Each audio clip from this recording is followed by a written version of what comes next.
Alaska is huge. It's beautiful. And it's extreme. Every day, thousands of Alaskans go to work in extraordinary conditions.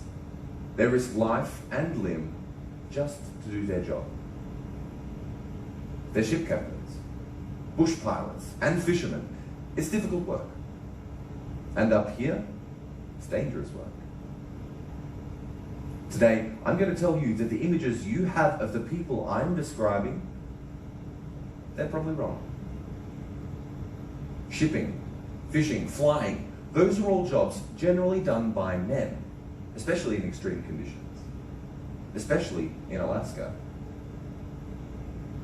I wanted to share with you 3 stories about 3 women who stand in the face of their male-dominated industries they work in, and they don't just thrive. They define what it means to be Alaskan. 3 stories about community, family, and tradition from the amazing women who risked everything to live up to those ideals. We start in the Bering Sea. Okay, so here's the scene. It's January 10th, 2012, and there are 2 ships desperate to get to shore. But in front of them, behind them, and to their sides, is ice.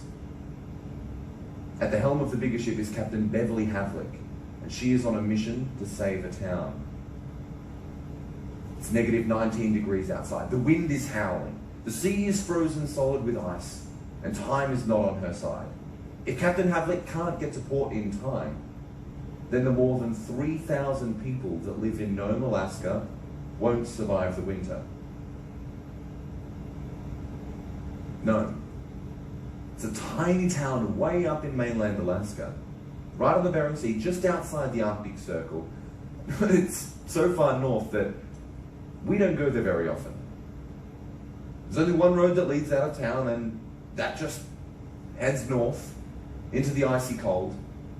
Nome is so isolated, in fact, that all the fuel they need to survive the winter, fuel to heat their homes, cook their food, drive their cars, it all has to be delivered by sea in the fall, before the Bering Sea is covered in ice.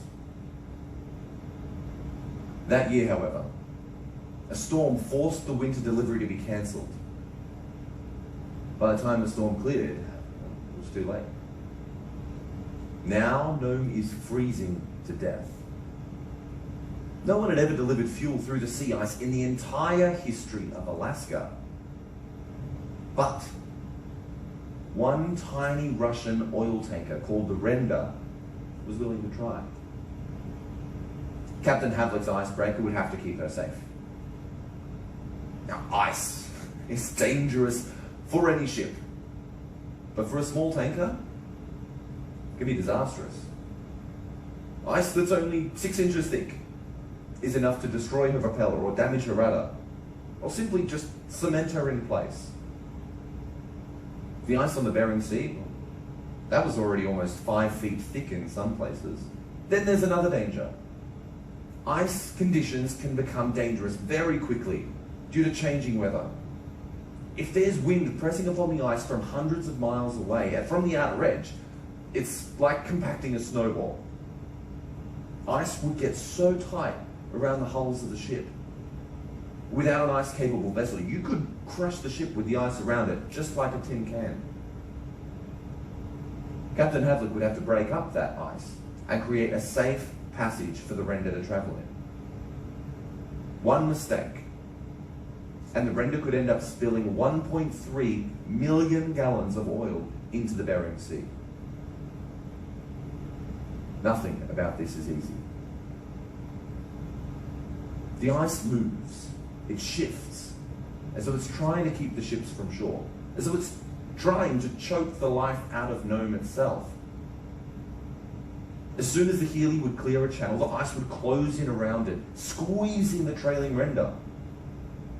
When it's bad, the ships crawl along at a snail's pace.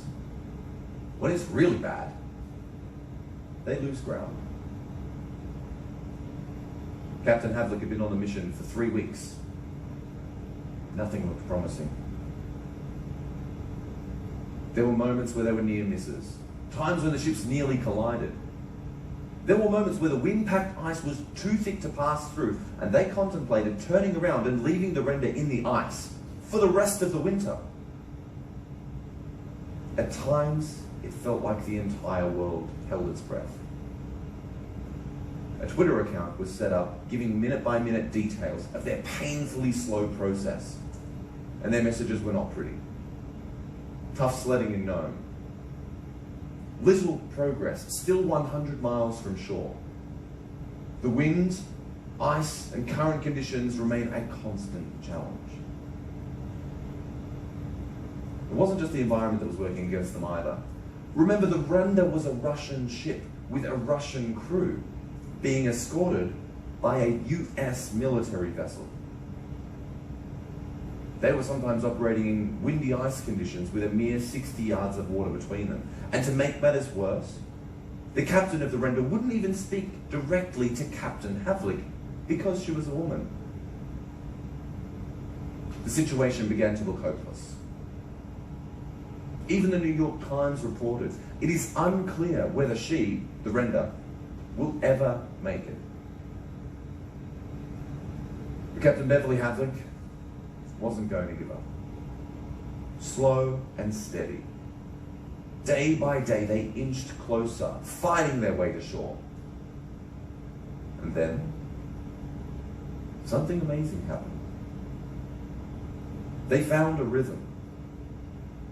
Like two ballet dancers, learning an intricate pas de deux, they began to move as one. Havlik's ship would leap ahead, breaking up the ice. The Renda would slide in behind them. Over and over again, each ship playing their part perfectly. A marine pilot that watched it happen said it was like watching poetry that no one will ever see. On January 13th, the citizens of Nome turned their eyes to the horizon and they saw hope. After 3 weeks and 350 miles of relentless ice, the ships finally made it to shore. The mission was a success. Nome was safe and they would survive the winter. Captain Havlik had successfully navigated through the treacherous waters of ice and international relations. To celebrate, the people of Nome did what any of us would do. They baked cookies. Because what else do you want after a grueling battle with the element but fresh baked cookies? Here's the amazing part though. When we asked her why she risked everything to try and save this town, Captain Havlik spoke of coming from a small town herself and how it takes the whole community to accomplish something great. Despite having lived through a grueling and cruel couple of weeks, escorting what sounds like a pretty unpleasant person through the ice, Captain Havlik still managed to rise above it all. The thing that drove her? Community spirit. That community spirit, that sense of being in it together, that's what makes this state incredible. There are many towns like Nome in Alaska. They rely on community support. Towns that are completely cut off from the rest of the world except by sea. Or more frequently, by the topic of our next story, the sky.